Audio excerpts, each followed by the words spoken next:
But like I say, always refer back to the owner's manual.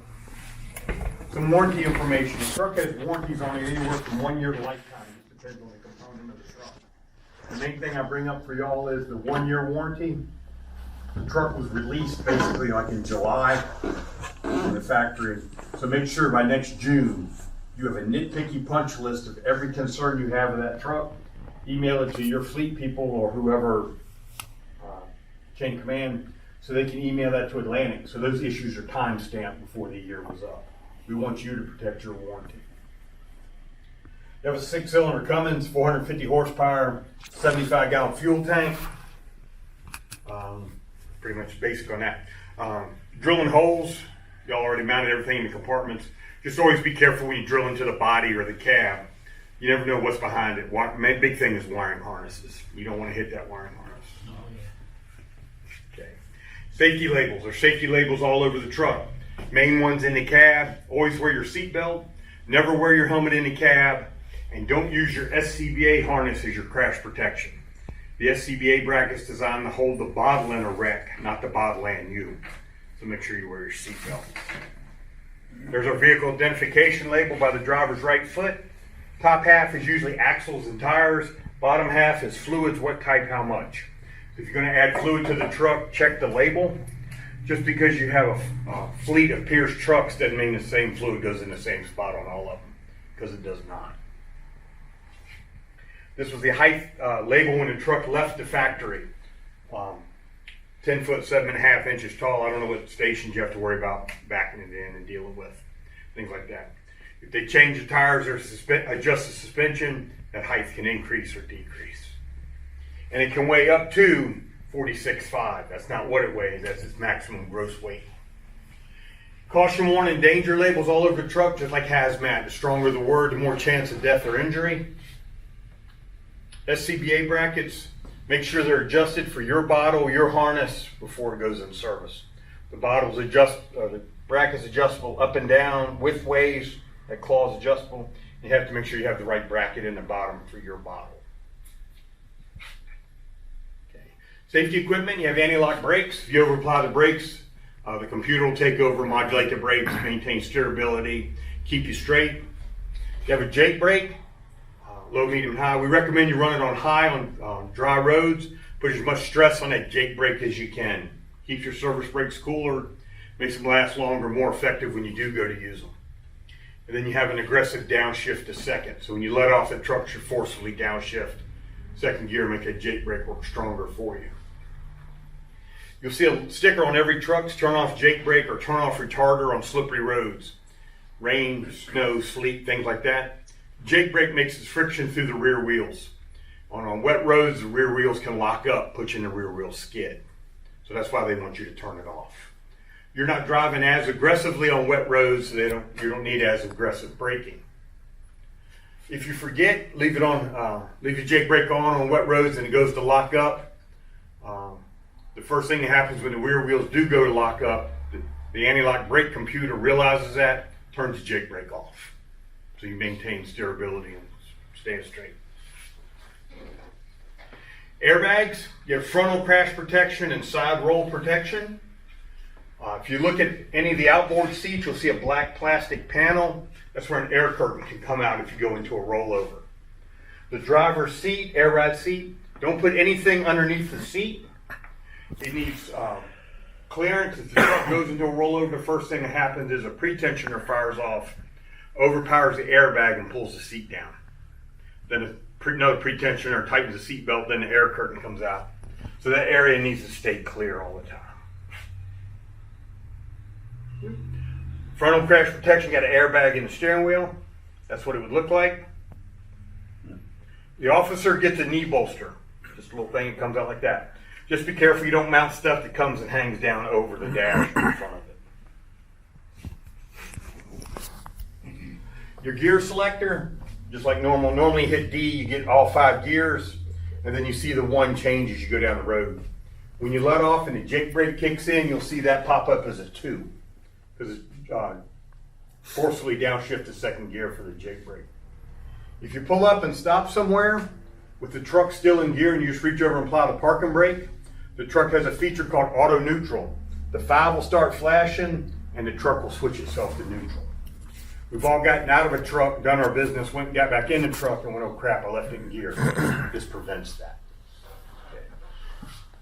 If you see it, it's a no issue. The truck is safely in neutral, but you want to hit the end to get the double ends, what I call normal neutral. And the reason for that is certain things on the truck will not work when it's in auto neutral. For one, it's the fast idle. It will not activate. And I'm not sure how the generator will work on this truck if it's not in normal. If you ever drive a ladder truck, they won't go into aerial master when they're like that. So things like that. To get drive back when you're like that, just hit D, you'll get drive back. Releasing the parking brake does nothing, and it does the same thing in reverse. The truck has a dreaded black box on there recording the last 100 hours of vehicle information time. Engine speeds, and truck speeds, what anti-lock brakes, throttle position, what seats were occupied, what seat belts were on, things like that. Date and time. The system can hurt or help you. There was one city that kept getting complaints of fire trucks speeding through the school zone. So they went out there and pulled the information off the computer.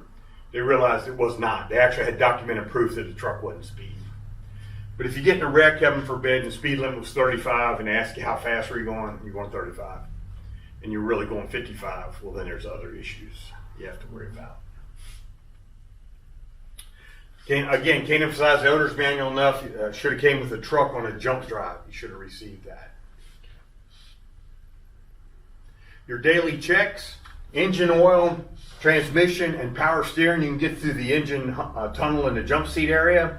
Power steering, you'll have to look to the left. You may not be able to get the stick out, but you'll see the sight glass. Engine coolant, you either have to raise the cab or trust the light, whichever one you prefer. When you raise the cab, you'll see the coolant recovery system bucket. On some of the older trucks, it used to have low and high, cold and hot, stuff like that. This one is nothing. Okay, we fill the radiator up to the sight glass, and that'll leave room for expansion in the tank. What overflows from that, if it gets hot, will go into the coolant recovery system. Then when the truck cools off, it'll siphon it back. We never add coolant to the bucket, only to the radiator. Weights. Tire pressure. Tire pressures are critical with a TAC 4 front suspension. It affects drivability, steerability, all that good stuff. What Pierce recommends is you put everything on the truck, then weigh the axles front and rear, and you match your axle weights to tire pressures. You don't necessarily always put 120 in the tires. It's all based on weight on that axle. Once you weigh it, get your tire pressures right, you received LED valve caps. When you screw those on, those set to the tire pressure that's in the tire that first time. Then if the tire pressure drops anywhere from 5 to 10 psi, the little red LED will start flashing saying there's a problem with the tire. That still doesn't replace your daily visual checks and your weekly checks with a tire gauge. Visual checks, like see your morning check off. The guys looked at these tires, checked the truck off, they saw the rear jewels were touching. It's a big out of service item. Broke wheel, loose wheel, flat tire, all that good stuff.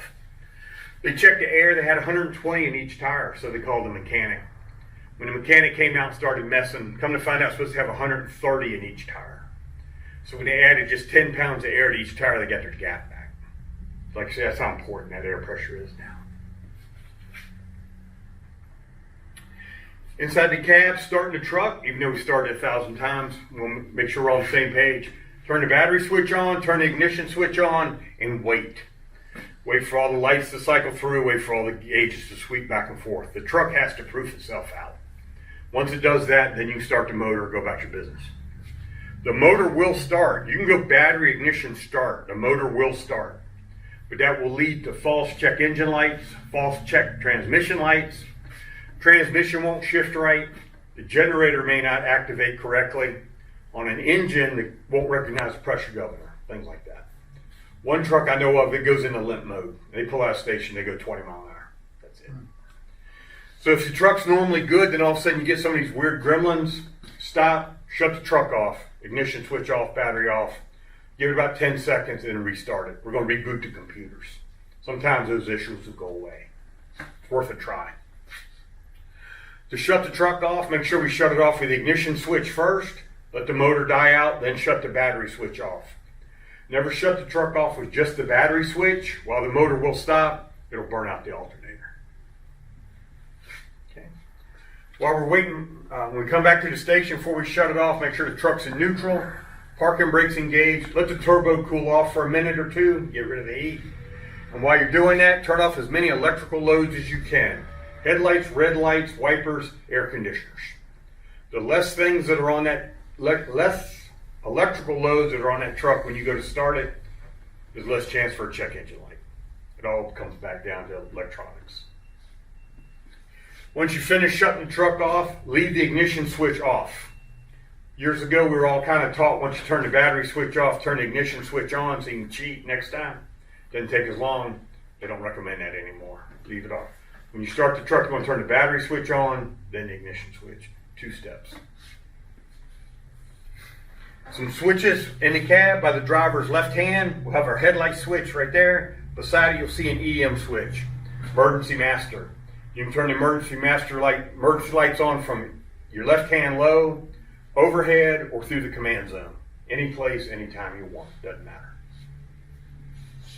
Remember, whenever you activate most of these switches, you're not really activating a relay like we used to. You're just giving computer data to turn something on.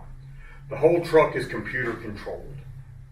So whenever you activate a switch, you're really telling the computer to turn the lights on somewhere.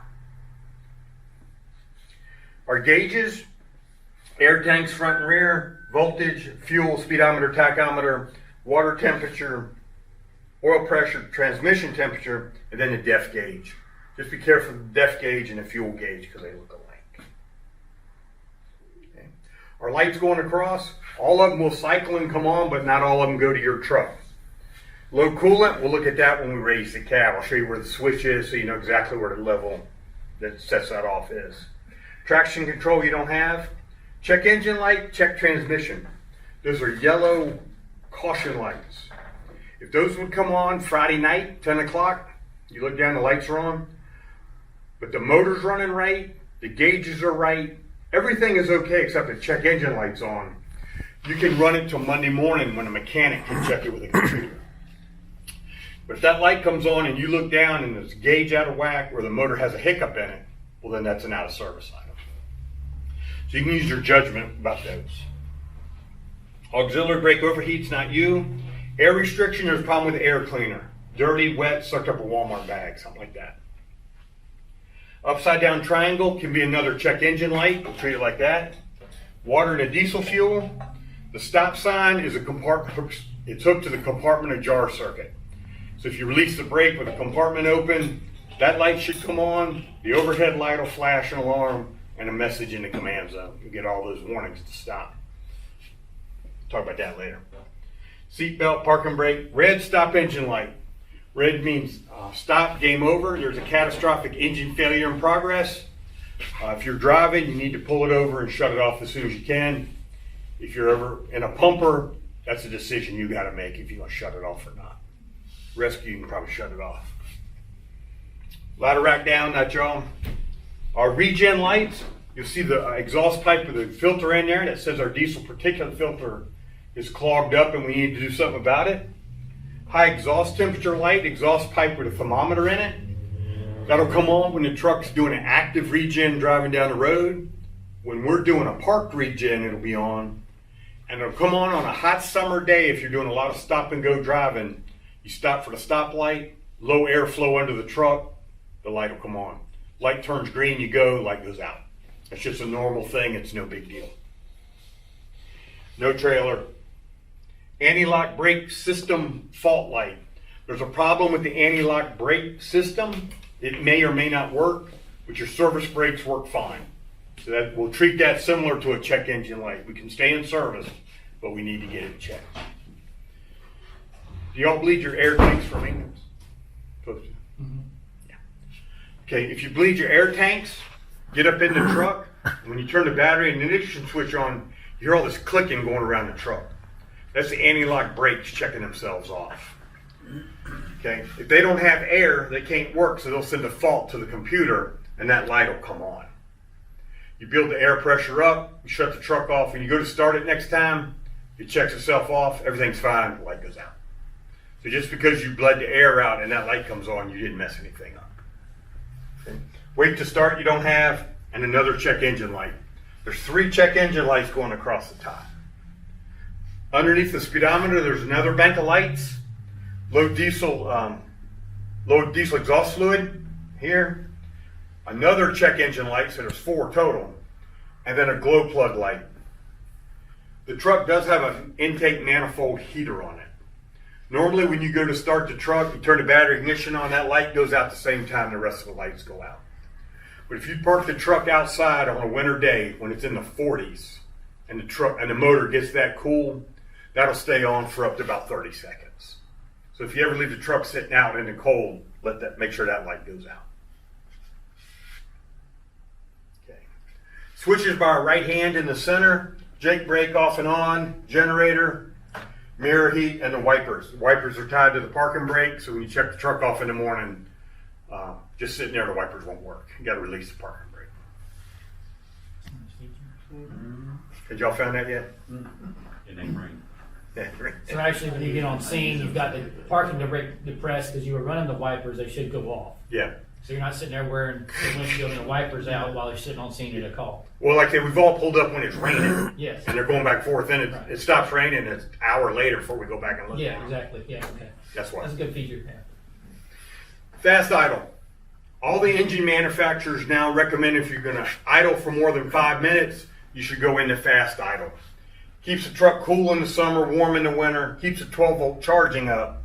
But the motor manufacturers want you to do it because it keeps the exhaust hot and flowing so you don't have to regen as often. So when you pull up on a call, well, with this truck, pretty much all the time, just neutral, park and brake, fast idle. Or if you're going to use the generator, neutral, park and brake, generator, and then it goes into fast idle. If you're on an engine, you should go up, you should neutral, park and brake, and on, like say 99% of the calls, just go straight to fast idle or pump. You either make the decision, pump or fast idle.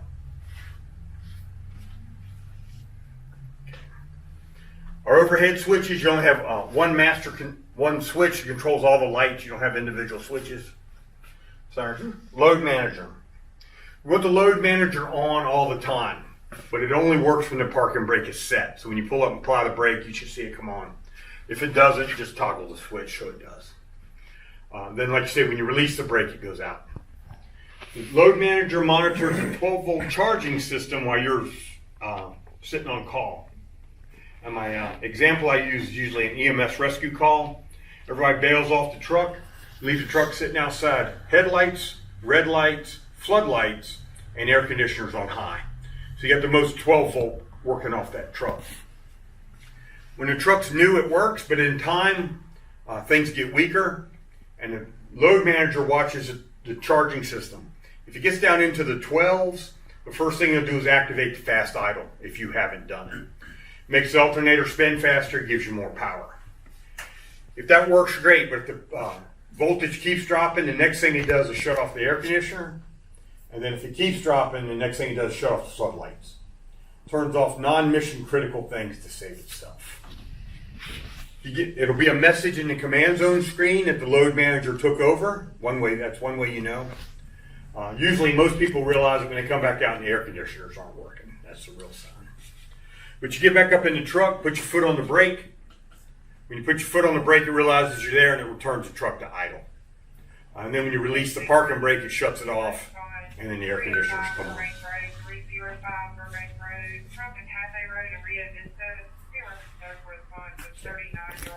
The lower panels is your floodlights going around the truck, all 12 volt. You don't have to worry about the generator to run those. Do not move light overhead, just like I talked about earlier. You get a message that'll be flashing if you release the parking brake with something open. Please make sure you check around the truck. It doesn't say exactly what compartment's open in your command zone screen. Like if they're open just 1/8 of an inch, that can mess you up. So check those and the coffin boxes on top. The command zone, I spoke earlier, the truck is completely computer controlled.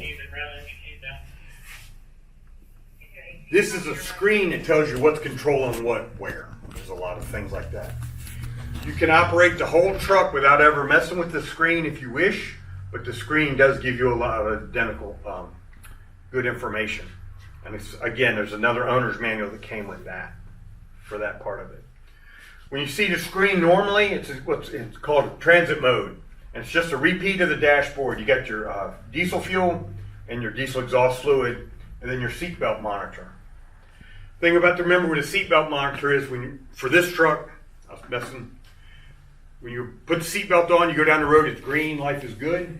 If you drop something in the floor, you lean over to pick it up. If your weight stays out 5 or 10 seconds, it turns red. When you sit back down, it doesn't reset. You have to disconnect the seatbelt and hook it back. That's how you get green again. Some trucks also, they don't like the truck to be started with the seatbelts hooked up. So if you get a call and the driver's in the bathroom, everybody gets on the truck, puts the seatbelt on, waiting for him. It's possible that when he does start the truck, all the seatbelts will be on alarm. So you have to disconnect them, hook them back. On the bottom here, you'll see these buttons. You can either press the rubber button or the touch screen. It doesn't matter. And like I say, home should always bring you back to this screen. Pages, they call it stack of cards. I call it pages. That's where when you press that, that's where you start changing the screen and it starts asking to go different places. It's just like your cell phone. The more you play with it, the deeper you find you can go in some things. The best thing you can do is get up there by yourself and just play with it. See where you can go, see what happens, all that good stuff.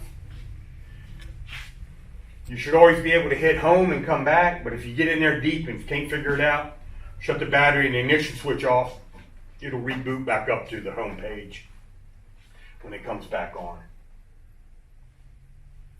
Okay. You'll see these little bars up here, finger swipes. Either swipe them or touch them.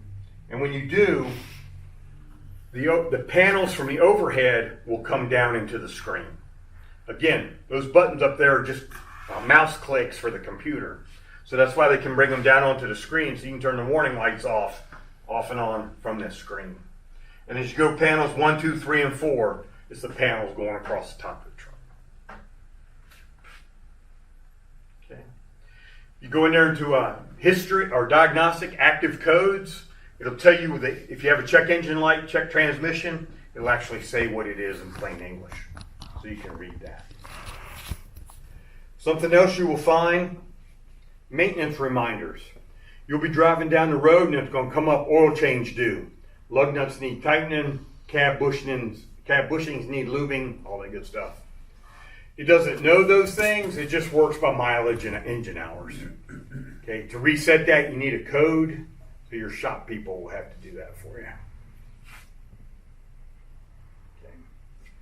Okay. When you go into pump, for trucks that have pumps, this screen comes up saying when you're in pump. Have y'all noticed what it does when you go in the generator? Does anything change? I've noticed. I didn't look at it.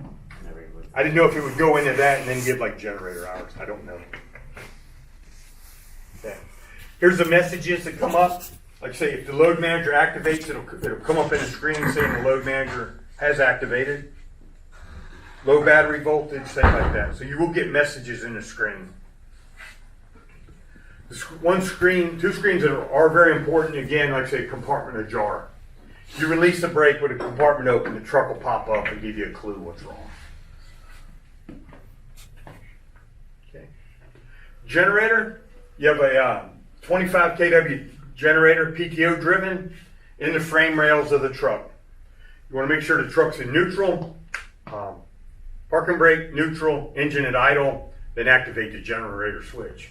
Generator will activate, and then it'll high idle will come up to right speed. Let it run for 15-20 seconds before you put a load on it.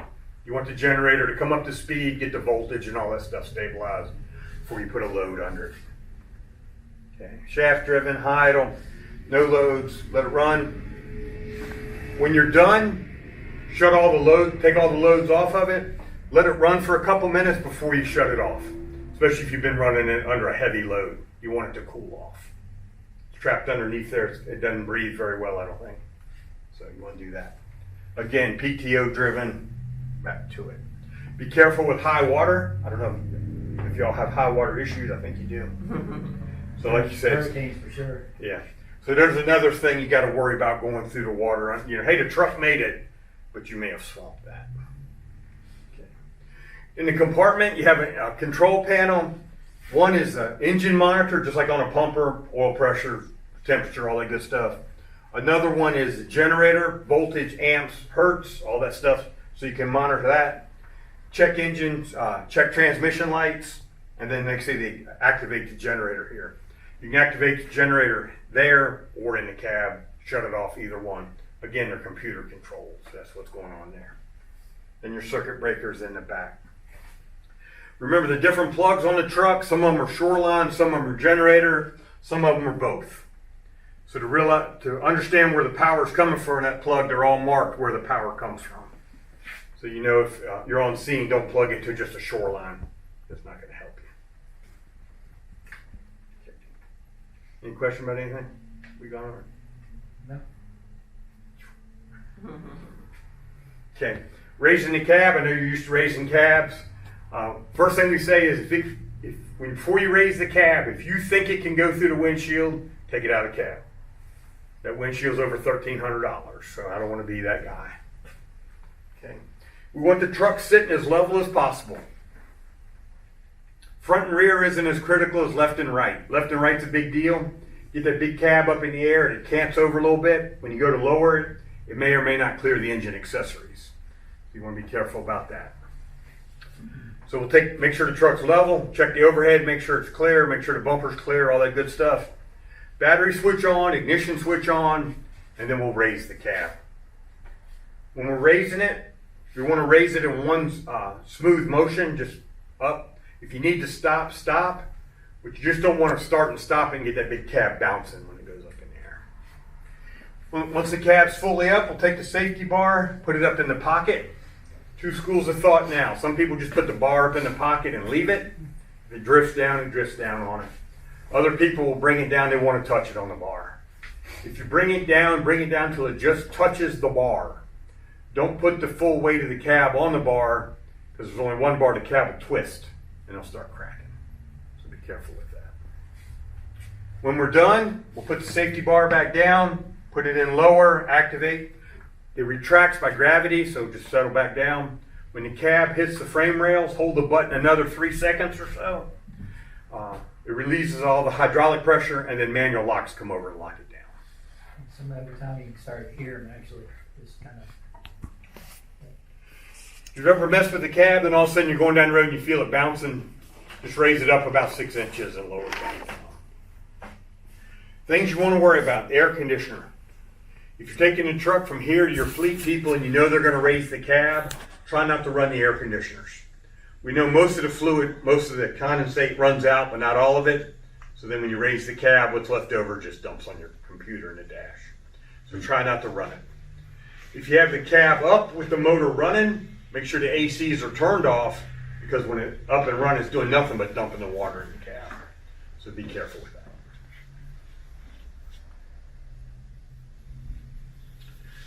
Operating it, not getting into that too much.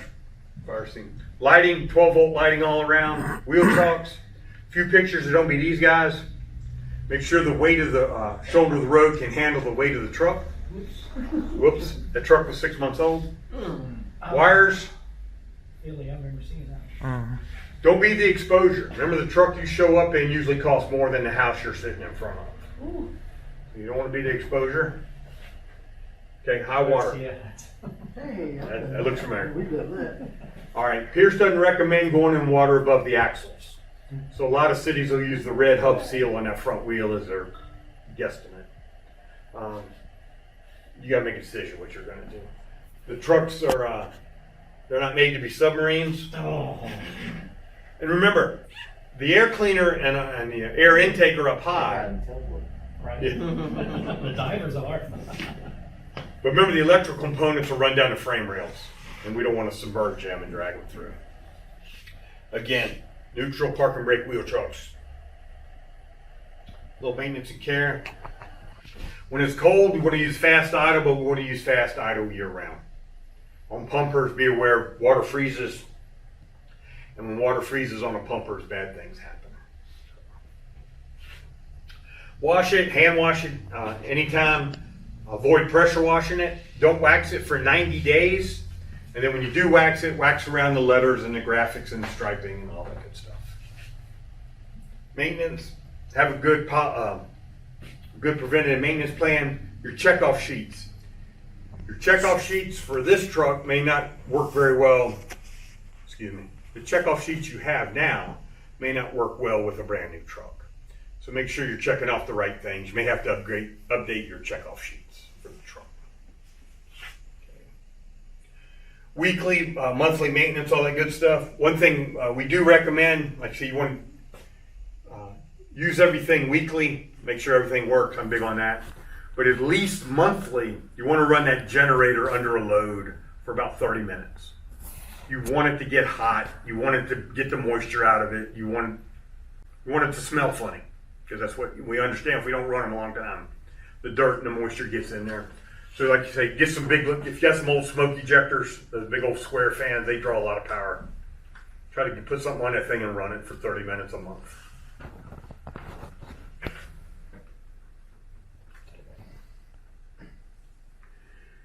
Your TAC4 front suspension, when you do your weekly checks, you want to get under there, you want to look at the ball joint boots, top and bottom, both wheels. You want to make sure they're not cracked, torn, or peeled. If a ball joint boot is cracked, torn, or peeled, the truck's out of service. It's not that the grease is getting out, it's the water and grit are getting in, tearing up that ball joint. You want to keep an eye on those, especially as they get a little older. And also your other seals around the wheels. Okay. Your torsion bar. The big torsion bar holds all the weight of the truck, or that front axle up. Okay. We know it ties into the front, then it comes back to these brackets back by the body of the truck itself. We want to inspect the torsion bar. On a new truck, it looks like Line-X. So you want to make sure it's not cracked, torn, or peeled. On an older truck, it looks like electrical tape. If that coating is torn and moisture and water can get to the torsion bar, it'll rust and it'll crack and break at that point. So if you find it messed up like that, you want to write a work order. They make a sealer kit so you can clean that up and seal it back off so it's not hurt. Also on your checks, you want to inspect this bracket. Make sure it's not cracked, bent, broken anywhere on that bracket. Most of all that force on that front end is coming back to these brackets. So you want to watch out for those. Towing, have a tow plan in progress. Prepared. Something we also recommend for trucks with TAC4. There's a section in the owner's manual how to tow a truck with independent front suspension. Recommend that you take a copy of it, put it in a page protector, keep it on the truck. That way, if somebody from outside the county comes to tow it, you can give them the information. Any questions or concerns? Regen. Underneath your truck now is just one big container. My pictures show two, and it's just, I keep it on there because it's easier to explain. But both of these things are going on now in your one large container. When the exhaust comes from the motor, it goes through the diesel particulate filter. That filters out all the solids and soots in the exhaust. That's what gets clogged up. That's what we have to regenerate when it gets clogged. The cleaner exhaust then goes through a crossover pipe by the diesel. What's it called? Anyway, a dosing valve. There it is. Nozzle spraying in diesel exhaust fluid. The diesel exhaust fluid is 70% water, 30% ammonia. The ammonia reacts with the nitrous oxides in the exhaust, goes through this catalyst chamber, and it breaks it down into nitrogen and water vapor. And that's what's better for the environment. So that's our chemistry hazmat that's going on in there. Okay. Usually, like a tractor trailer, when they're driving down the road, they start one time. They start Monday morning, so they have one cold start, and they run loaded, hot, and continuous till Friday. So they run clean. Fire service, we're just the opposite. We start, we run 5 minutes down the road, usually don't do anything, come back, shut the truck off. So we get a lot of cold starts, a lot of dirty starts. So our diesel particulate filter needs more attention than an over-the-road truck, and that's why. Okay. In time, you'll see the lights on the dash. If there's no light on, the system's taking care of itself, and there's nothing we do, nothing we need to worry about. But if the light ever comes on, that's saying that diesel particulate filter is starting to clog up, and we need to do something about it. The sheet talks about you can either change its duty cycle, change how it runs, which we can't do in the fire service, take it on a long drive so it heats up and regens. We're not big on that because you can't control when it starts and stops. Then the other thing you can do is do a parked regen, and that's what we kind of recommend. It's easier to do, more control. Okay. But anyway, the light will come on, saying that it'll be on for about 8 engine run hours. After about 8 hours, then it's going to start flashing, and it means the same thing, just hurry up and do something. If we ignore that for about an hour, then the check engine light comes on. If the regen light and the check engine light are on at the same time, it will not clean itself driving down the road. You have to do a parked regen. Then if you truly ignore that for about 4 hours, then the stop engine light comes on. And the only way to clear that is the mechanic has to come out with a computer and do what's called a forced regen. So we take care of business up here at the top 2. Have y'all done regens? Are you used to those? Gotcha. Okay. Main thing is we're going to park the truck in a safe spot. Make sure that exhaust is 50, 75 foot clear area. Remember, it's just dumping diesel fuel into that diesel particulate filter and lighting it off. That's how it cleans itself. So we're going to get up in the cab. Make sure, again, exhaust is clear, feet in the floor. Don't put your foot on the brake, don't put it on the throttle. Those are cancel signals to the system. Both feet in the floor, reach down, hit regen, hold it 5 to 8 seconds. Truck goes into fast idle. The diesel particulate filter light goes out. The high exhaust temperature light comes on, and it'll run that way 15 to 45 minutes, depends how dirty it is. When it's clean, it'll return itself to idle. Then you know it's done. You're never out of service to regen. If you get a call while you're regenning, jump up in the truck. And it depends on the truck. Some of you can step on the brake, some of them you goose the throttle, but all of them, if you release the parking brake, they'll return to idle, and then off you go on that call. If the light comes on while you're going on the call, you just have to do regen when you get back.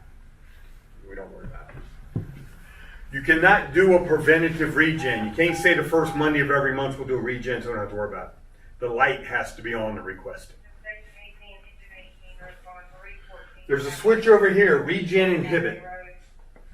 The truck will try to regen if they're in pump. And some of them, it depends on the truck, some of them will try to regen if they're in ladder power, or maybe even with generator power. They may try to regen. Because it's hot and it's under a load. Okay. Most of the time it doesn't matter, but for some reason, if you're parked in an area where you don't want that high exhaust temperature blowing on something, and you realize it went into regen on its own while you're sitting there, you can hit regen inhibit and it'll stop that cycle. So it's real important, like I say, for an engine or this truck, if you go up in a farm field for some reason, or if an engine starts putting down a drop tank on that passenger side, you don't want it to go to regen. Okay. Diesel exhaust fluid. It uses 2 to 3 gallons of DEF per 100 gallons of diesel fuel. 4.5 gallon tank on the frame rail. That's what it looks like. We're not big on pumping that thing full every time. Anywhere above 3/4 is fine. Just because if you try to pump it full, the top and the top layer of the tank, you overflow it a lot. Just be careful of that. The other thing is when you add DEF to it, it'll take about 10 minutes for the gauge in the cab to react right. So don't just add DEF and run around and look to see if it moves where you want it, because it doesn't. Okay. Once we add DEF, put the cap back on, take a garden hose and rinse that area out. Remember, it's ammonia, so it'll eat up all the paint, the striping, anything that's underneath there. So you want to rinse that off. Always be careful to put DEF in DEF and diesel in diesel. Bad things happen if you go opposites. It says that because it's happened. We know too well. Is- Not at this stage. Okay, It's got that compartment door on this one. Yep. That when you're putting diesel fuel, it blocks off the DEF. correct, When you're putting DEF, it blocks off the. if you do it right. We are firemen. We're We firemen, make we'll things find a happen. way. You can bungee that out of the way. Square peg round hole. Yeah. Oh, It was on a call. All right. What happens if we run out of DEF? On normal commercial vehicles, if you run out of DEF, the motor will derate. You'll lose speed, you'll lose horsepower, you lose performance. This truck is not supposed to do that. If you run out of DEF, you still maintain full horsepower. If there's a full pumping capacity, all that maintains its emergency vehicle status. The problem though is that even if you run out of DEF, the alarms are going to sound and the DEF pump's running dry, tearing itself up, doing thousands of dollars of damage. So you got to make the call there. Okay. Truck has electric door locks. Remember, if the driver officer locked the door, it locks all four. If the jump seat guy locks the door, it just locks his door. So be careful of that. Remember where your secret button is? Everybody know where your secret button is? Where's that? I know on our engine I do, but. We'll go outside. It's in L4. We'll see. It actually is an unmarked button up in the top. Okay. I saw it. That's good to know. I didn't know we had. Okay. Your anchor points. This truck has anchor points everywhere. I noticed. Like I say, you got your tow hitch behind. Also notice that make sure you check your weight ratings for each one. They're usually rated in a straight pull. They don't like going off at angles, so be careful with that.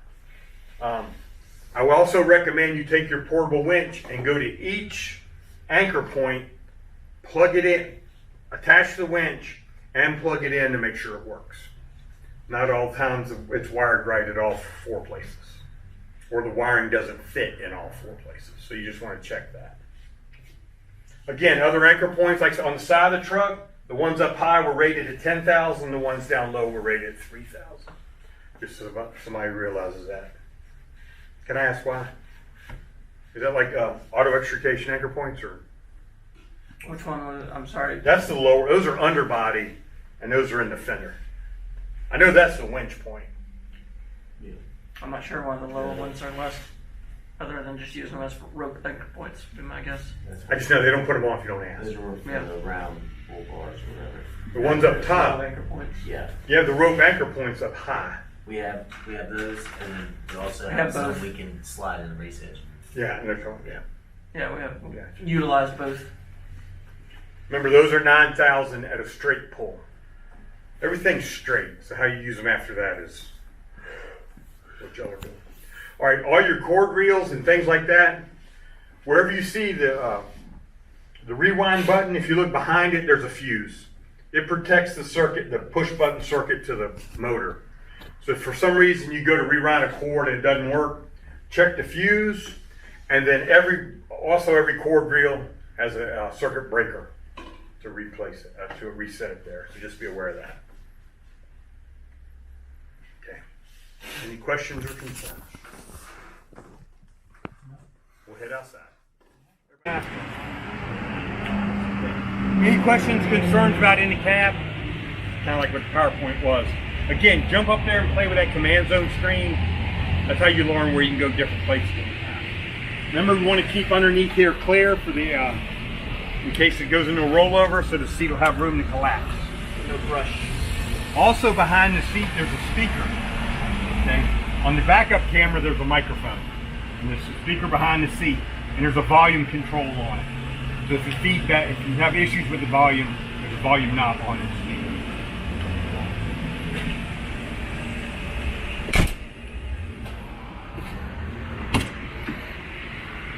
Engine oil, transmission, power steering fluid, we get through the engine hump, the drop down door. Remember, coolant, we're going to raise the cab.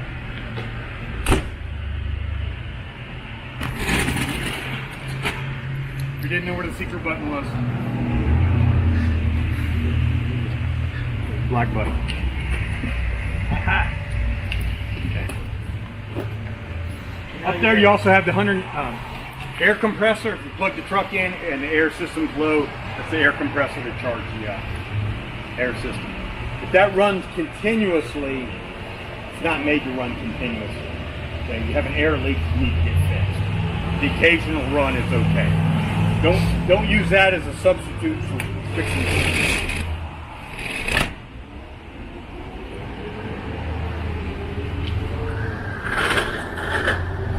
Inside we talked about the generator controls, check engine, check transmission light here. And again, when we take these off, take these covers off, that's where we have our monitor for the motor and the generator itself.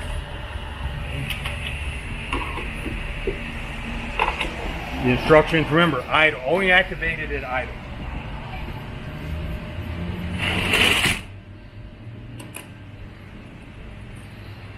Winch point, anchor point, get to anchor it through the fender.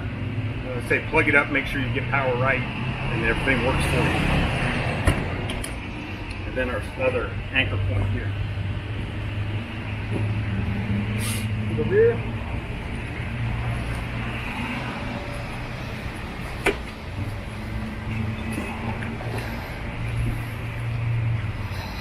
Start up top, like I said, we got our backup camera with the microphone built in. So just be careful what you say back here, because you can hear it in the front. We talked about our anchor point, again, down here. Use those properly. Our plug-in for our battery chargers and things like that. We want the truck plugged in as much as we can in the daytime, or anytime. If the truck's sitting in station, they should be plugged in. You have a lot of parasite loads, fan light chargers, battery chargers, the computers for the radios and things like that. They're all drawing power. The more you can keep the truck plugged up, the longer life for the batteries, less chance for a check engine light from low voltage when you start it. On this particular style, when you plug it up, there's an LED on the bottom. It should be green when you plug it up. If you plug it up and it's red, that means the power's not getting from here to where it's supposed to go. There's a fault somewhere. So always when you plug it up, make sure it's green. On this new style also, you can either unplug it or let the truck shoot it out on its own, whichever way you want to do. If you're walking by and you're comfortable pulling it out, that's fine. On the other style, the Kuzmas that actually shoot the plug out, you want that to shoot it out itself. You don't want to unplug those. This style, it doesn't matter either way. I noticed when I was here earlier and y'all went somewhere with it, it didn't shoot out like we're used to seeing it where it would fly out. It just thud and fell on the tail. Just be careful.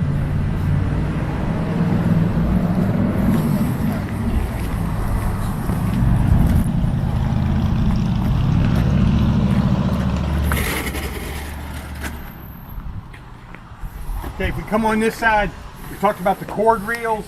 Here's the rewind with the fuse in the back. And then up there's our circuit breaker in case it pops on us. We don't have to climb up to the reel itself. On engines with actual booster lines, the circuit breaker is on the motor up in the crow's nest.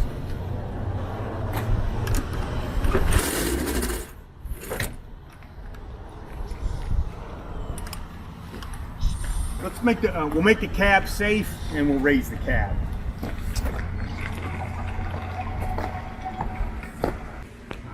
Battery switch on, ignition switch on, cab safe, all the forward-facing breathing apparatus out. Anything you think can go through the windshield, take it out. Make sure the bumper compartment's closed. If you go to mount something on top, be very careful because it may not be the way the factory thought it was going to be. So if you mount something, be careful what comes up.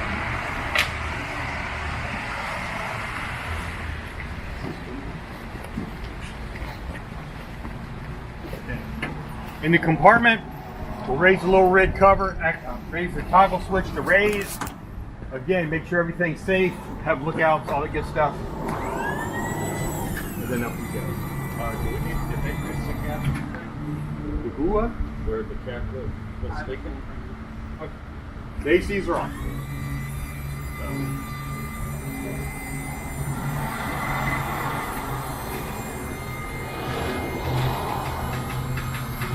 Two ways to do it. One, you can go all the way up till it stops.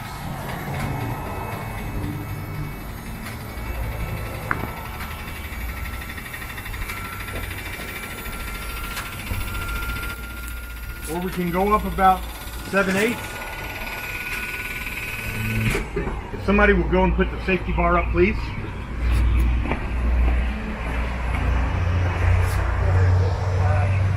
On top of the frame rail, underneath the power steering wheel.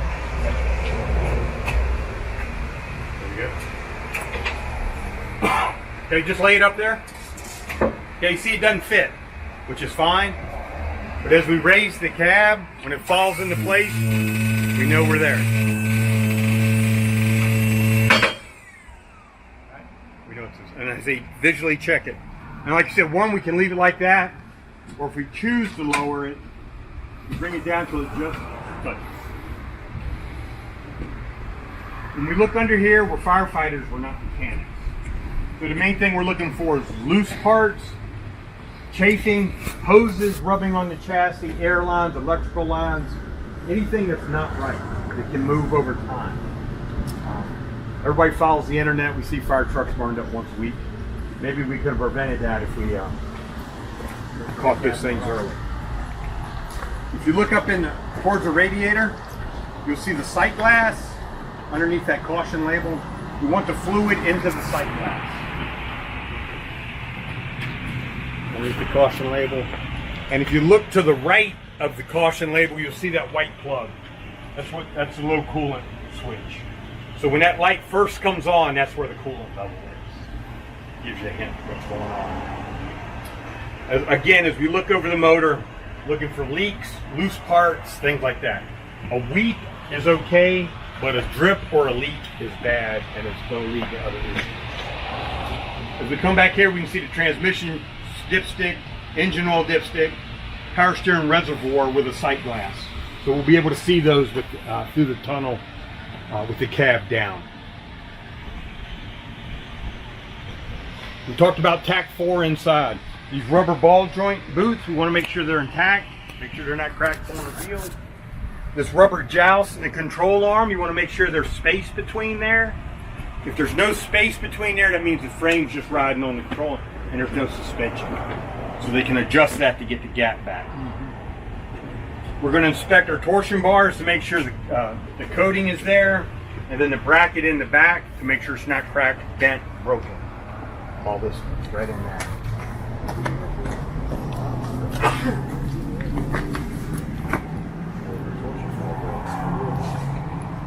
Usually what breaks is a cross on. All right, we go to the other side.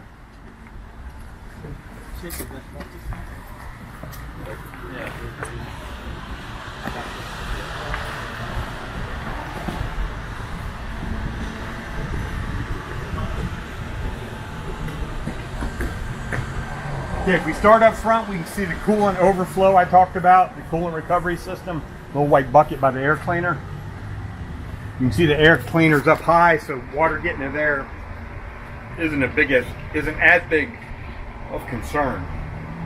But we do know all the electronics are low. You look back here on the back of the battery boxes, there's all the electronics. We don't want to swamp those under the water. We look at the tank right there, that's the cab lift system. You see the fluid level is only about half there. The rest of the fluid's in the cylinders holding the cab up. So we don't want to add now. Okay.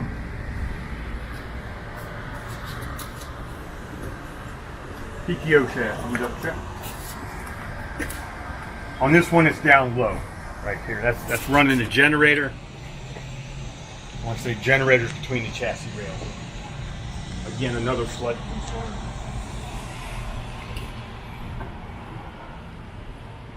That's pretty much what I have, fellas. Has this one got the valve?